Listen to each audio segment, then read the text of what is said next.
falar de um alvoroço que aconteceu há 2000 anos atrás na cidade de Jerusalém.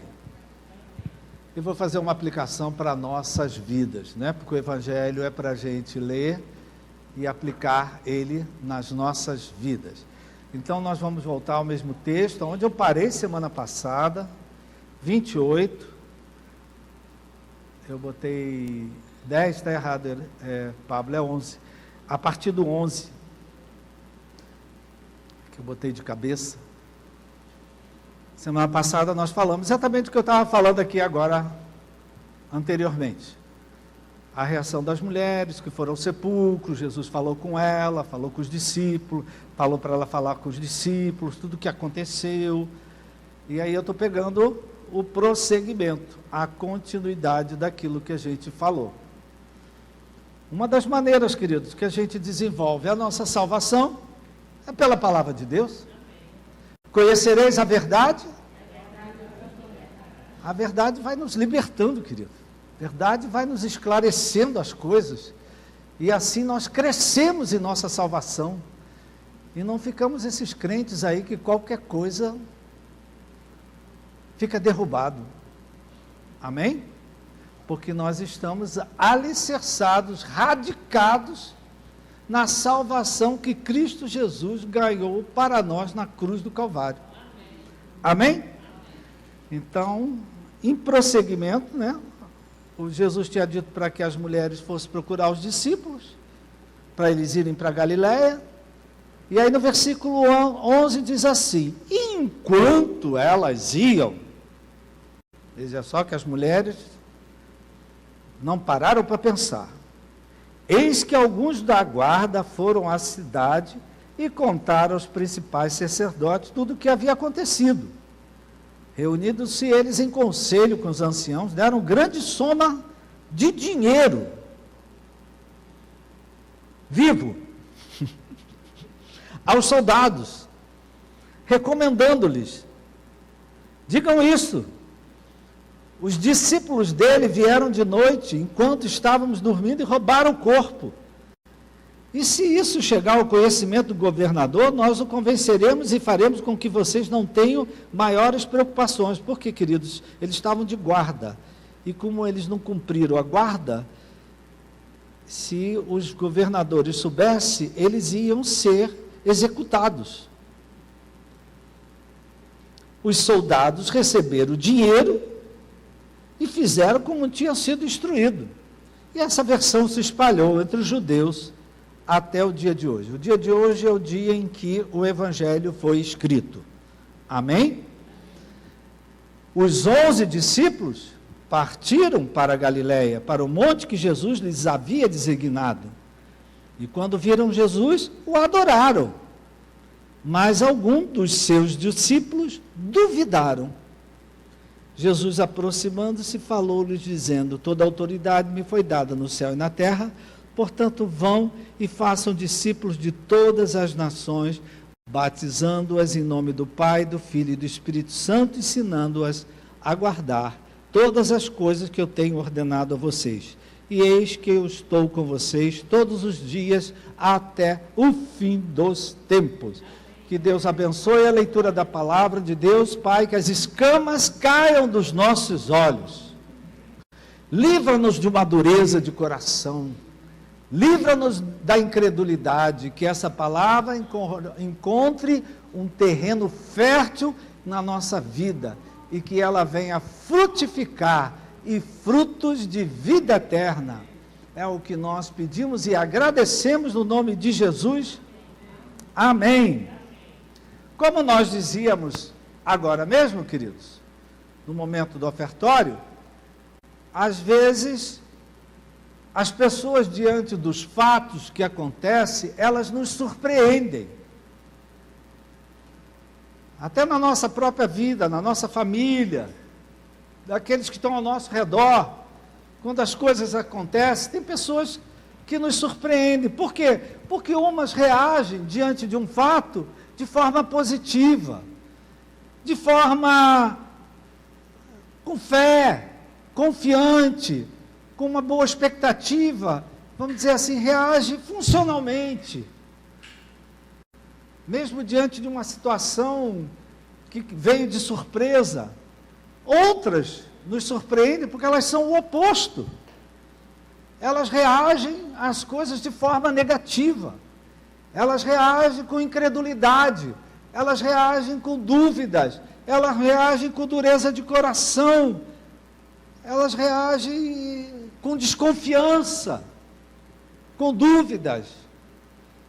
Na própria ressurreição de nosso Senhor Jesus Cristo, até os discípulos reagiram assim. Se você percebe, uns, quando Jesus ressuscitou, eles foram positivos diante de tudo que aconteceu. Por exemplo, as mulheres. Elas estavam em choque, mas elas estavam lá. Um dos discípulos, Jesus, ficou com as mulheres.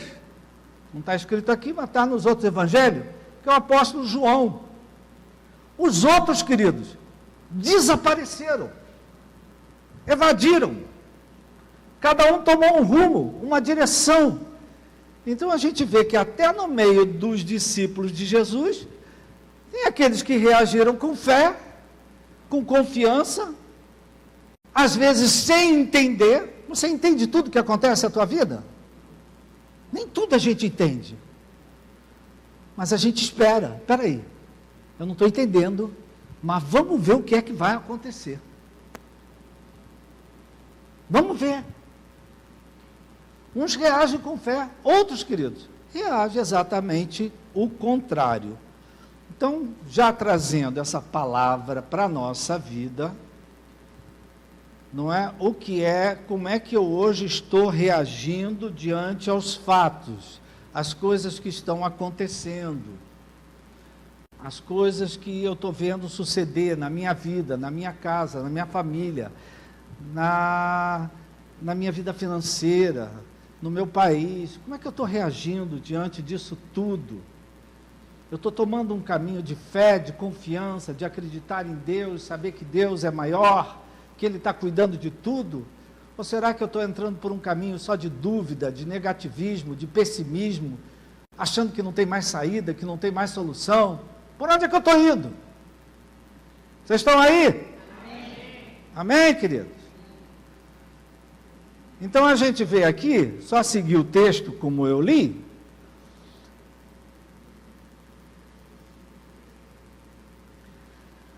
Só seguir o texto como eu li aqui, queridos. A reação de Jesus, a ressurreição de Jesus, querido, causou um grande alvoroço em Jerusalém. Porque aquele que estava morto ressuscitou. As mulheres viram o Senhor Jesus. As mulheres viram o túmulo vazio. Jesus falou para as mulheres: vão falar aos discípulos que eu quero falar com eles, para eles irem para a Galileia. Outros que viram tudo que aconteceu foram os guardas. Os guardas viram tudo que aconteceu e foram contar às autoridades. Então nós vemos aqui atitudes positivas e atitudes negativas. Por exemplo, os guardas, a princípio, eles foram sinceros. Olha, o que aconteceu foi isso. Apareceu um anjo, a pedra foi rolada, as mulheres falaram lá, eles falaram o que eles viram, ou que foi permitido eles ver. As mulheres, por sua vez, queridos, elas saíram rapidamente procurando os discípulos, que os discípulos, as mulheres saíram, olha aí. Cadê os discípulos? Onde é que ele está, Pedro? Onde está Bartolomeu? Onde está Tomé? As mulheres saíram procurando os discípulos. Então você vê, as mulheres reagiram de uma forma positiva.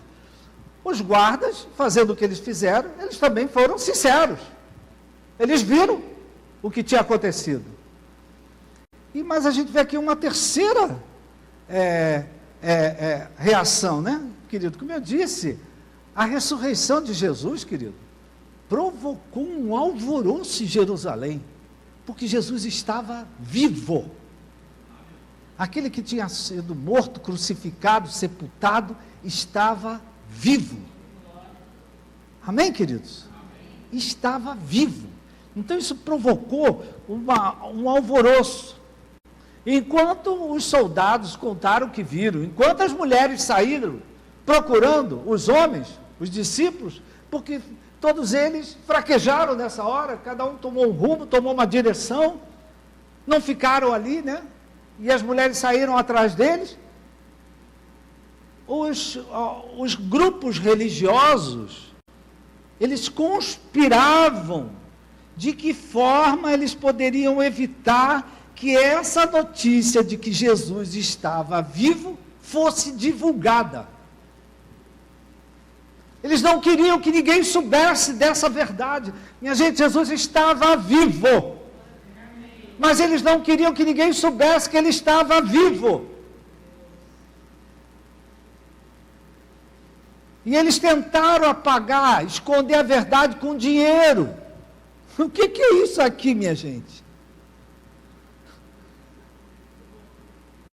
Dar dinheiro para uma pessoa para ela não contar a verdade. O que é isso, minha gente? Suborno, o que mais? Propina. Você vê, queridos, que esse negócio de corrupção, olha, vem lá de trás, minha gente. Lá de trás. Não tem nada de novo. A coisa já vinha lá de trás. Então eles tentaram, porque eles não queriam que ninguém soubesse a verdade. Olha, minha gente, falando aqui só entre nós, ninguém está nos ouvindo, mas às vezes a gente faz isso até em casa. Olha, eu vou te dar esse dinheiro, mas tu não conta para tua mãe. Vocês nunca viram isso não, né? E aí o filho, ó, mãe, olha aqui, ó, meu pai me deu esse dinheiro, mas disse para mim não contar para você. Filho é uma bênção. Então veja só, queridos, eles queriam esconder a verdade, que Jesus estava vivo. E a maneira que eles arranjaram foi dando dinheiro para o soldado falar que, e por muito tempo eles acreditaram que Jesus realmente não tinha ressuscitado, que tinham sido os discípulos que tinham roubado o corpo dele, quer dizer, criaram lá uma mentira, e a mentira pegou por um tempo. Graças a Deus, essa mentira caiu por terra. A mentira sempre perde. Amém, querido? A mentira tem o quê, hein? O que é? Tem perna curta. Nem perna tem, né? Então a mentira caiu por terra. Jesus está vivo hoje. Aleluia! Eu creio. Então, querido, eu estou falando isso aqui porque hoje a ressurreição de Jesus, a ressurreição de Jesus ainda provoca muito alvoroço. Hoje tem muitas pessoas que negam, até em meios, queridos, eclesiásticos, que negam que Jesus ressuscitou, que não foi bem assim que aconteceu, que dão uma explicação que foi assim, que foi assado, que milagre não existe mais, que milagre já passou. Hoje a ressurreição de Jesus, o fato de Jesus estar vivo hoje, ainda provoca muita confusão. Amém, queridos? Ainda tem muita gente que não acredita, que nega, ignora. Então, uma pergunta básica aqui para a gente prosseguir. Hoje, não sei se você está vivendo algum alvoroço, se você está vivendo algum tipo de confusão, algum tipo de alteração em alguma área da tua vida. Uma pergunta para você: você acredita que Jesus está vivo? Amém. Vou perguntar outra vez, porque tem gente que não respondeu. Você acredita que Jesus está vivo? Amém. Porque isso é a base da nossa fé, minha gente. Por que todo domingo você vem à igreja? Porque você crê que Jesus está vivo. E um dia vai voltar para buscar a sua igreja. Porque se você não crê nisso, não adianta nada eu falar o resto. Sem fé. É impossível agradar a Deus. Então, querido, primeira coisa, no meio do que eu estou vivendo, Eu acredito que Jesus está vivo. Eu acredito que Jesus ressuscitou. Eu acredito que toda a autoridade está nas mãos dele. Eu acredito que ele está à direita do Pai agora, intercedendo por mim, orando por mim. Eu acredito na presença do Espírito Santo na minha vida. Eu acredito no poder que tem essa palavra. Eu acredito que hoje eu sou uma pessoa salva e remida no sangue de Jesus. Eu acredito que Ele é o meu Salvador e o meu Senhor. Sem esse amém, queridos, não tem sentido o que vem depois. Aqui era o básico, queridos, que era o que os discípulos precisavam saber. E é interessante, querido, que Jesus mandou as mulheres procurarem os homens e mandarem eles irem para Galiléia. Eu, muito curioso, peraí, a Galiléia era perto de Jerusalém? Botei lá no celular, como sempre, a distância entre Jerusalém e a Galiléia, e descobri que são 126 quilômetros. 126 quilômetros é daqui aonde, minha gente?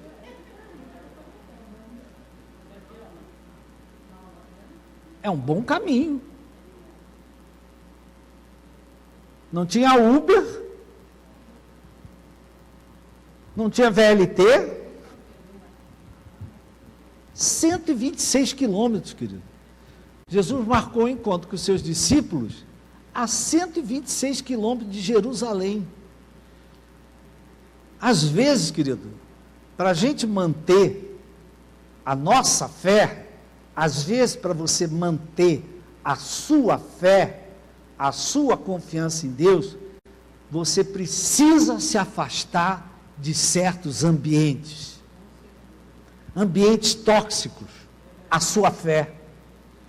Às vezes você precisa se afastar de pessoas que são tóxicas à fé que você tem em Cristo Jesus.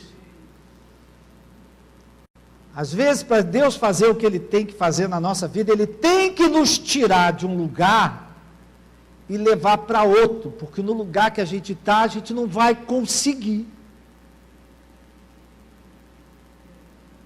Às vezes você está cercado de pessoas tóxicas, invasivas, que debocham de você, que riem de você, que te criticam, que te botam para baixo. Então Deus, para fazer algo na tua vida, Ele às vezes tira você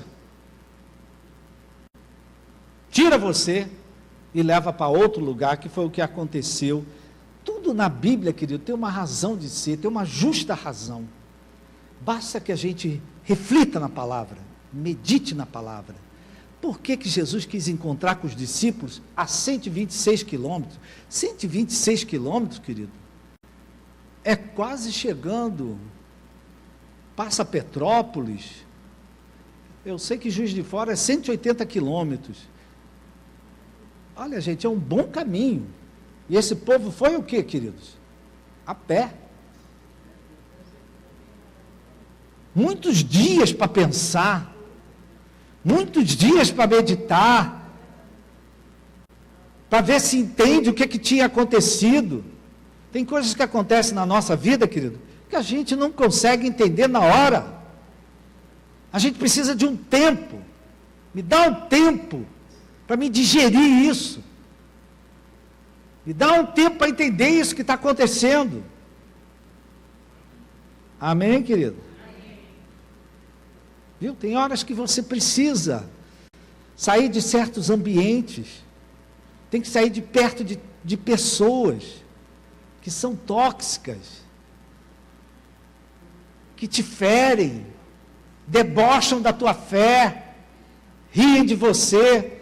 Eu acho que eu estou falando de coisas que você nem conhece, né?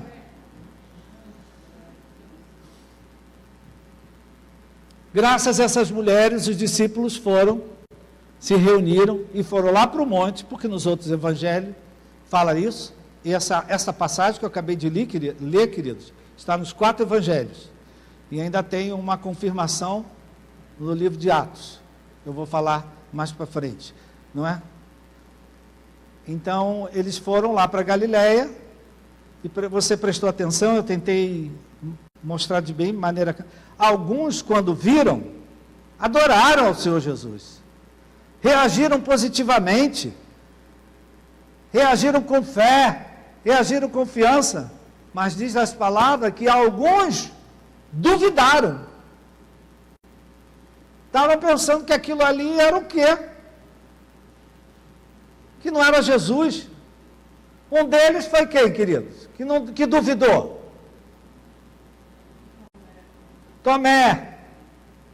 Tomé disse: se eu não botar o dedo no buraco da espada que feriu, eu não creio de modo algum. Olha que discípulo maravilhoso. Se eu não botar o dedo, eu não creio.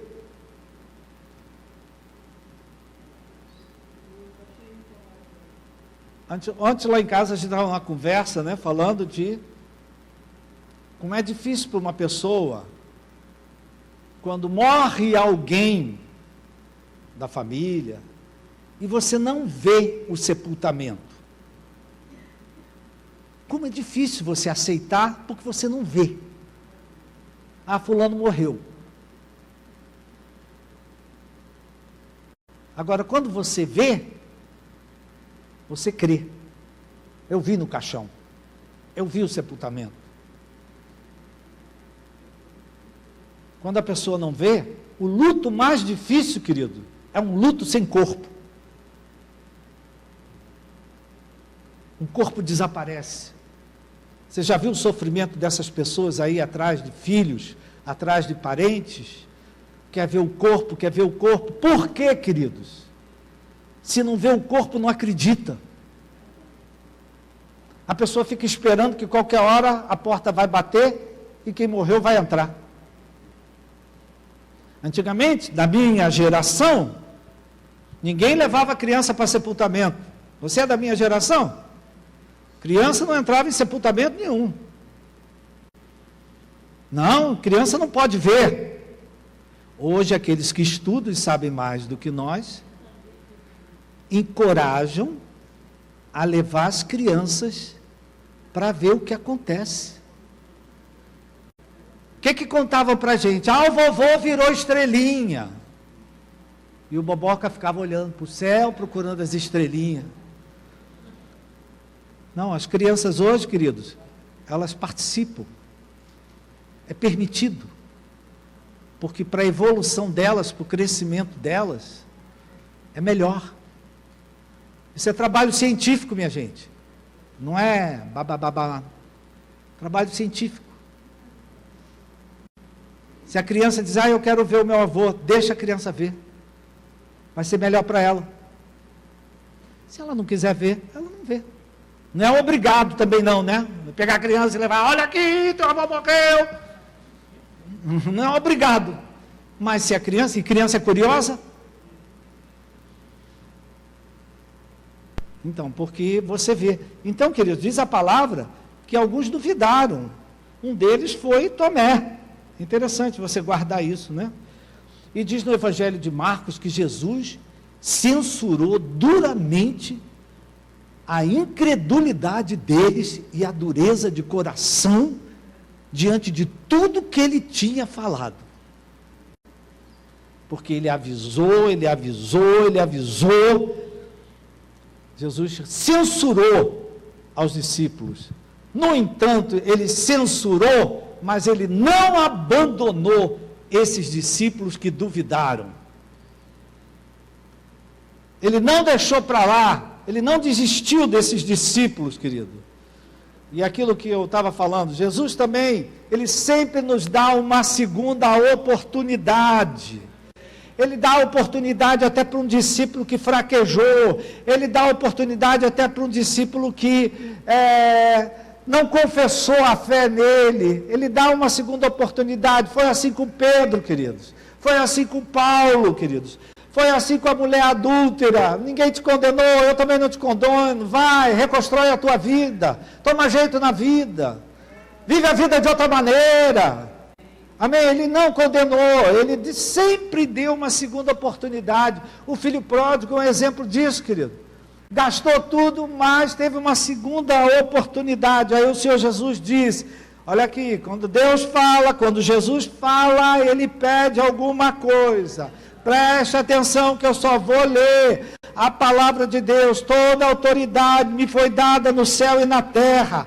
Vão e façam discípulos de todas as nações, batizando-as em nome do Pai, do Filho e do Espírito Santo, ensinando-as a guardar todas as coisas que eu tenho ensinado a vocês. E eu estou com vocês todos os dias até o fim dos tempos. Amém, queridos? Deus nos pediu uma coisa e nos deu uma promessa. Façam a parte de vocês.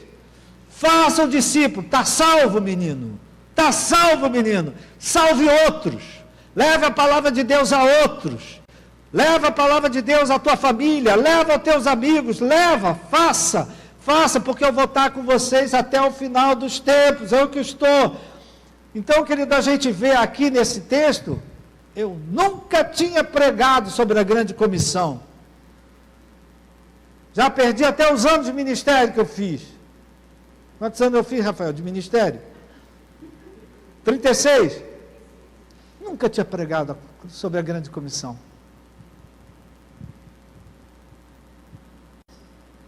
Eu vejo aqui, querido, que evangelizar não é opção. É o que, minha gente? Obrigação. Ninguém diz amém. É desesperador, viu? Se você tem Jesus Cristo como teu Senhor e Salvador, uma das coisas que faz parte de você desenvolver a tua salvação é evangelizar, é espalhar as boas novas, é falar do amor de Deus, é falar que Jesus está vivo, e se Ele está vivo, tudo é possível. Amém, queridos? Então nós vemos aqui que Jesus disse, olha, agora vocês vão e façam outros discípulos. Olha só, querido, entre eles tinha gente que tinha duvidado. Tinha gente que tinha fugido. Agora vocês vão e façam isso que eu estou pedindo e eu vou estar com vocês. Amém? Amém. Então, presta atenção, querido, quando eu não evangelizo, quando eu não espalho as boas novas,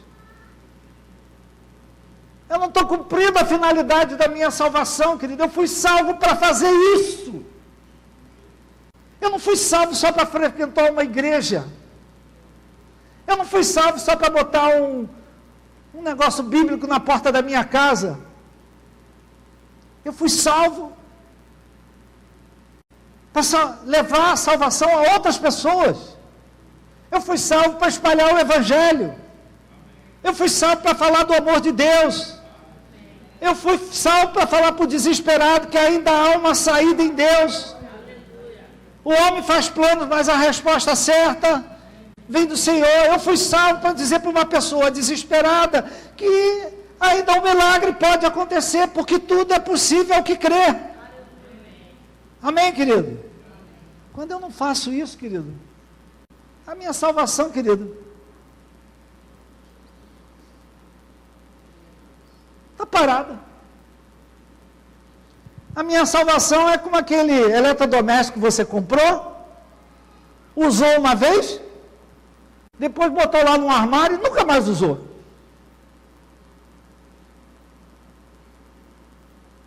A salvação que eu recebi para que o propósito de Deus se cumpra na minha vida. E o propósito dele é que eu leve essa salvação a outros.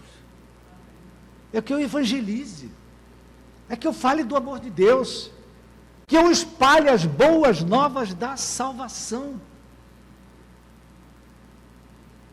Quando Deus coloca uma pessoa na tua frente, queridos, seja um mendigo, seja uma pessoa pedindo dinheiro, seja uma pessoa que cai na tua frente de repente, o que acontecer quando Deus coloca uma pessoa na tua frente, é um momento que você está sendo desafiado a falar de Deus, a falar do amor de Deus, a falar da graça de Deus, a falar da misericórdia de Deus. Amém, queridos? O Evangelho de Marcos diz que eles foram e pregaram por toda parte, cooperando com eles o Senhor, confirmando a palavra com sinais. Deus coopera, querido, com quem vai. Quem não vai? Com quem vai? Por que vocês estão calados assim, olhando para a minha cara? Eu estou falando besteira aqui, minha gente? Eu estou falando alguma coisa que não está aqui na Bíblia? Então está chegando um tempo que a gente tem que ir. Vai, meu irmão. Planta a semente de Deus na vida dos outros. Abençoa a vida dos outros. Fala que tem saída. Fala que tem solução. Amém, queridos? Jesus, antes de ascender aos céus, para ir para a direita do Pai, ele validou a grande comissão, se podemos dizer assim, lá em Atos dos... E eu vou falar isso aqui, já vou terminar, queridos. Em Atos dos Apóstolos, no capítulo 1, versículo 8, ele disse assim: mas recebereis poder ao descer sobre vós o Espírito Santo, sereis minhas testemunhas em toda a Judéia, Samaria e até os confins da terra. Então veja só, querido, através de poucos a princípio, o Evangelho se espalhou por toda a terra, por todo o mundo. E eu queria falar de uma coisa aqui, por que o Evangelho se espalhou, querido? Por causa do trabalho incessante do Espírito Santo na vida de cada um de nós. O Espírito Santo, ele é o nosso ajudador, ele é o nosso paráclito, é o Espírito Santo que fala, abre a boca e fala. É o Espírito Santo que fala, vai lá e diz isso. É o Espírito Santo que fala, Deus vai te dar uma vitória, né? O trabalho do Espírito Santo é imprescindível. E eu achei muito interessante, querido, porque diz que na igreja primitiva do Ocidente, nós somos do Ocidente, o Espírito Santo é chamado de Paráclito. Paráclito é o ajudador. Olha só, eu quero carregar essa mesa aqui. Sozinho, eu posso até carregar, mas vai cair tudo por aí. Agora, se eu chamar o Paráclito, por exemplo, o Rafael, vem cá, Rafael, venha ser meu Paráclito. Eu tenho que carregar essa mesa para lá e não pode cair nada no chão, nem os copos d'água. Olha o Espírito Santo. Já viu o Espírito Santo aqui? Ó? Ele é o Paráclito.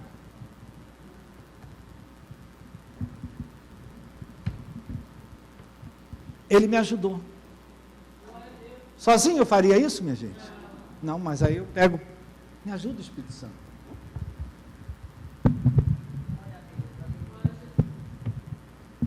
Obrigado, Rafael. Você é bênção na minha vida. Entendeu, queridos? Graças ao Espírito Santo. Sozinho tu não faz não, meu irmão. Enfrentar aquelas feras que tu enfrenta, só com o Espírito Santo, meu irmão. Só com o Espírito Santo te fortalecendo, te revigorando, senão não dá para você enfrentar, não. Mas uma coisa que eu achei interessante, bem interessante, é que no Ocidente, onde nós estamos, nós somos ocidentais, né? O Espírito Santo é chamado de Paráclito, de ajudador, de confortador. Mas no Oriente, vocês sabem quem foi que fundou a igreja cristã no Oriente? Qual foi o apóstolo que foi para o Oriente? O que duvidou, minha gente? Tomé. Tomé foi para o Oriente levar a palavra de Deus, e a palavra de Deus se espalhou no Oriente, graças a Tomé. E isso, até hoje, lá, o Espírito Santo, eles não dizem que o Espírito Santo é Paráclito, que é ajudador, que é confortador. Eles dizem que o Espírito Santo é energia. A princípio, querido, a gente reage assim: Espírito Santo é energia. Mas tem todo sentido o que eles falam, porque a palavra, mas recebereis poder, é dínamos. O que é um dínamo, minha gente? Quem é que entende de carro aí? O que é um dínamo? Um gerador de energia. É de dínamo que vem dinamite. Então o Espírito Santo é essa energia, queridos, não é? Que nos dá força para fazer o que a gente tem que fazer.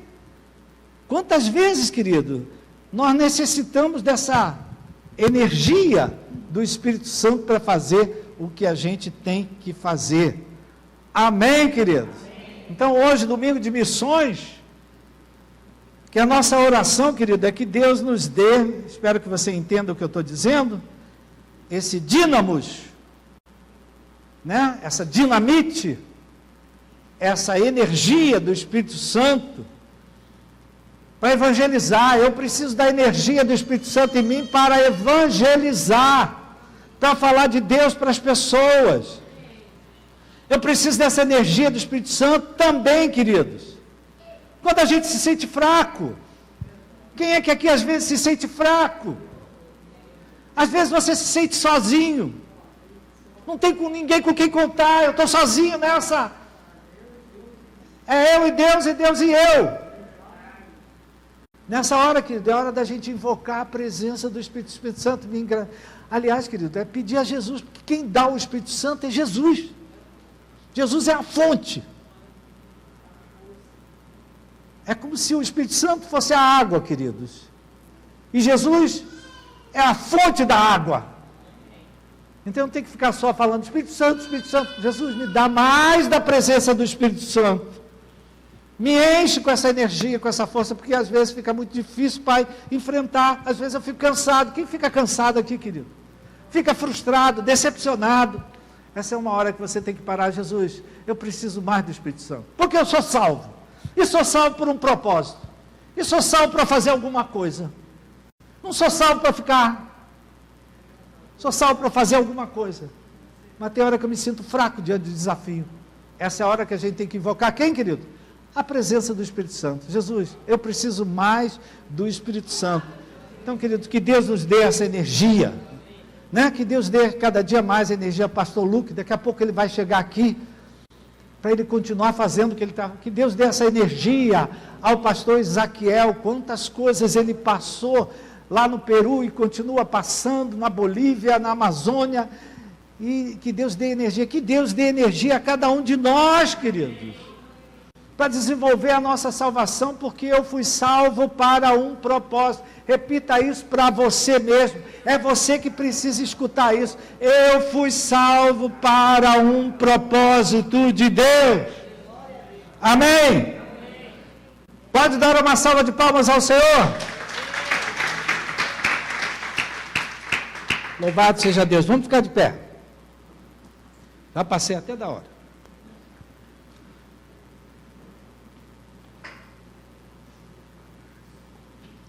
Uma pergunta básica, todo mundo que está aqui, tem Jesus Cristo como seu Salvador e Senhor? Amém. Levante a mão, quem é aqui? Tem alguém aqui que ainda não aceitou Jesus como seu Senhor e Salvador? Eu estou vendo uma mão de pé lá atrás, ou é a impressão minha? Não? Vem cá, meu irmão. Não tem não? Porque, querido, não adianta nada a gente orar se você não tem Jesus Cristo como Senhor e Salvador. Amém? Você precisa ter Jesus Cristo como seu Senhor e Salvador. Se ele não entrar na sua vida, o que pode vir depois? Rafael, tem um rapaz chegando, vem cá, ajuda ele ali. Isso aí. Você não entrou aqui à toa, meu filho. Como é o seu nome? Jonas de Jesus. Jobert de Jesus. O nome de Jesus está desde que você nasceu contigo, né? Deus tem um propósito com a tua vida, viu, Jobert? Eu sei que a tua luta é grande. Às vezes você se sente completamente só. Tudo contra você. Mas tem um Deus que olha para você e te ama. e que tenha um propósito para você, apesar de tudo que você já viveu, que te leva muitas vezes a crer que não tem mais solução, que não tem mais jeito, que não tem mais saída. Jesus tem. Amém? Nós vamos orar e pastor Rafael vai orar com você, especificamente. Amém? Queridos, cada um de nós, ora com ele, Rafael. Leva ele para ali e ora direto. Aonde, querido, você hoje se sente sem forças para enfrentar o que tem que enfrentar? Aonde você se sente sem energia? Coloque isso diante de Deus. Eu quero orar por você. Em primeiro lugar, querido, lembre que você foi salvo por um propósito de Deus.